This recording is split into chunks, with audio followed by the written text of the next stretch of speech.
guys, thanks for the comments and the questions on the last video. In that video I gave you two chord shapes that can be moved around the neck, but they're not bar chords because they contain open strings. I call the chords that are created that way unique chord voicings because they are usually only available on one root or in one position on the neck. I mentioned that these two chord shapes are the gist of the first lesson in a new product being launched by MasterGuitarSchool.com called Unique Chord Voicings.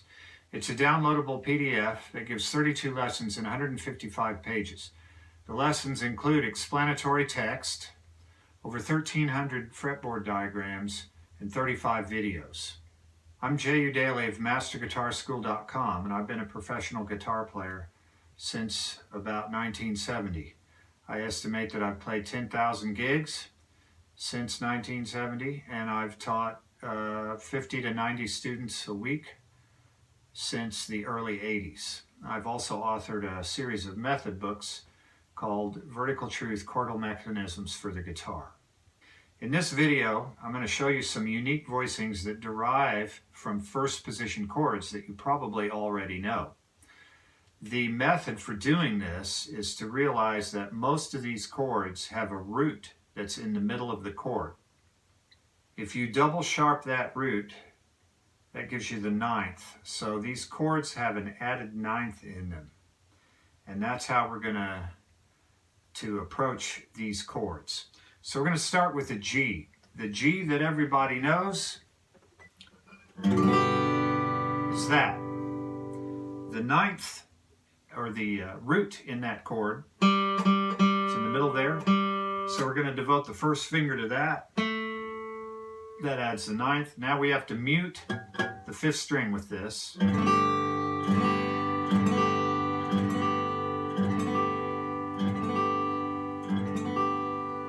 So that's a G add 9. We can add the fifth on the second string, like so. That's a G add 9 with no third. We eliminated the third when we put our ring finger down on the second string there. If we keep the fifth on the second string and open up the first string, the first string is a 6. So this is a G 6 9 with no third.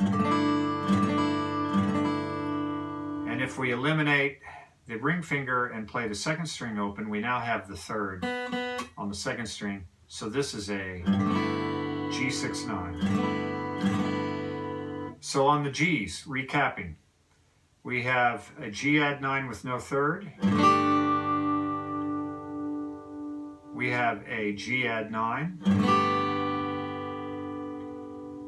We have a G 6 9 with no third. And we have a G 6 9.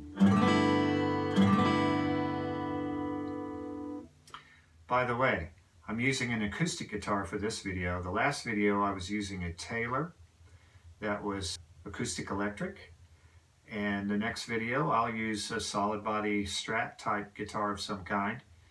That's to demonstrate that these chords work on any kind of guitar and you can apply them to almost every kind of music there is. So, and I don't have this guitar plugged in at all. It's totally acoustic. So what you're hearing is the way it sounds. Now for C, if you play a typical C chord, the root that's in the middle of this chord is on the second string. If I double sharp that, that gives me a C add 9. I can put my pinky down on the first string and add the fifth to it. So this is still a C add 9. It has a root, a third, a fifth, a ninth, and a fifth.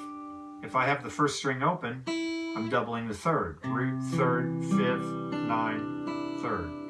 Or root, third, fifth, 9, 5.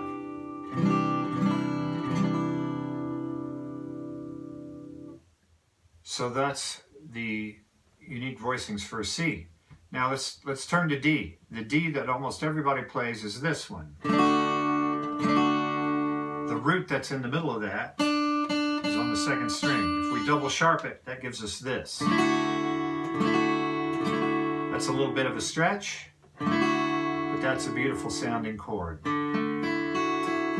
So that's a D add 9. We can take the regular D chord, and if we double flat this note, which is the third, play the string open, that's a D add 9. This note is the same thing as the double sharped root.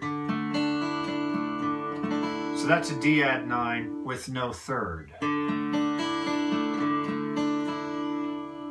There are several other types of D chords we can get out of this. If we flat the root that's in the middle, that gives us a major 7. So this is a D major 9 with no third. If we flat the 7 again, that gives us D9 with no third. It's called a dominant 9. If we flat the 7 again, that gives us a 6. So this is a D6-9 with no third. We can play a D6 by adding the third. And if we flat the third, we can make it minor. So that's a D minor 6. So there's 3 chords, the variations of which we actually have 13 different chords on 3 roots. And they're all derived from the first position chords G, C, and D. Now, you may ask me how to use these. One way to use these is to take typical tunes that use these kind of first position chords, add the 9s to them to give them a distinct flavor. So I'm not going to name any tunes, trying to keep from being blocked on YouTube. But if we have a typical progression like G, E minor, C, D, we can add 9s. Here's a G add 9. We'll just play a regular E minor since we didn't talk about any E minor unique voicings. There's a C add 9. There's a D add 9. There's a G6 add 9.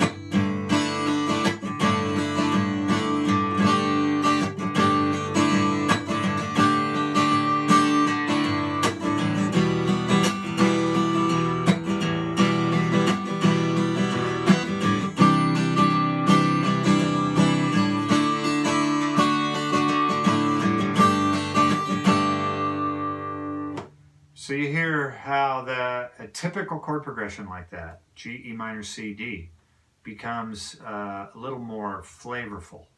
There's a little more texture to it.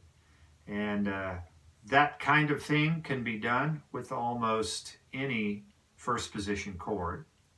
There's several lessons in this product on the unique voicings for first position chords. So another issue that comes up is the sheer quantity of material. I said 1,300 fretboard diagrams. I addressed that issue in the last video, but very quickly. Most of these chords are movable all over the neck. So you have 12 possible roots that any given chord shape can be applied to. So it's 1,300 different chords, but if you divide that by 12, you come out with about 108. And most of these chords are not usable at every single fret, so it's even less than that.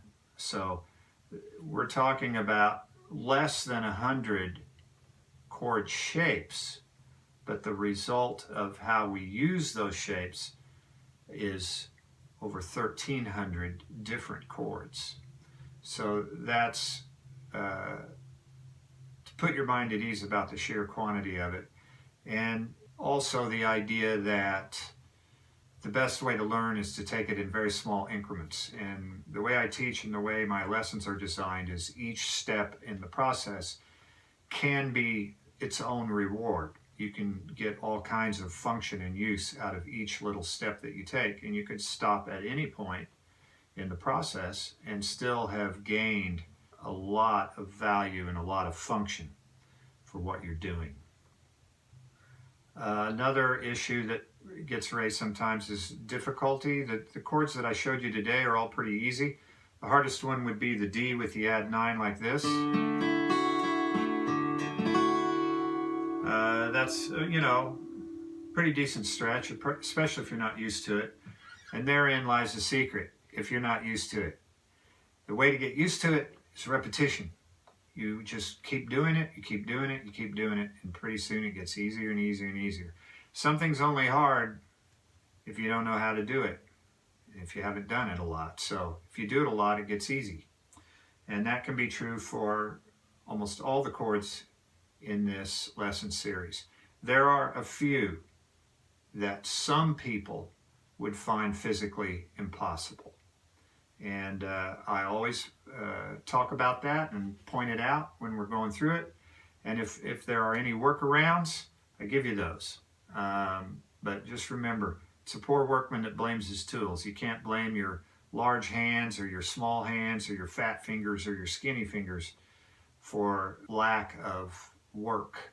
You know, you got to work at it to get the harder to finger things. So yeah, there's a few that are very difficult to finger, and a few people will not be able to. But hey, 1,300 chords, and so you can't finger a half dozen of them. Whoop-de-doo. Yeah, come on, man. There's a lot of chords that are functional for almost everybody. So I wouldn't worry about that, and don't let any of that stuff deflect you from diving in. There's going to be another video coming in a few days, and in that video I'm going to give you some 7th chords, 4 different types of 7th chords from the 6th string and 5th string roots, so that's 8 different shapes that will all have open strings added to them to create unique chord voicings. So you're going to want to stay tuned for that. Go to the blog on masterguitarschool.com. Click on the blog link and read Unique Voicings Are Coming. Leave a comment or question. I'll respond, I promise. There are a couple of blogs on masterguitarschool.com that you can access that talk about unique voicings. They're the first 2 blogs on the blog page when you open it up. So do that, and it'll answer a lot of your questions. In the meantime, stay tuned, because I'll see you again in a few days. And sign up to be a Master Guitar School site member if you haven't already. And that will gain you access to this launch. This launch that's going to be begun in just a few days will be available to site members only. So if you're interested in what you've seen today, what you saw in the last video, and you're not a Master Guitar School site member, by all means sign up, and you'll be in the queue. You'll get notified. We'll see you the next time.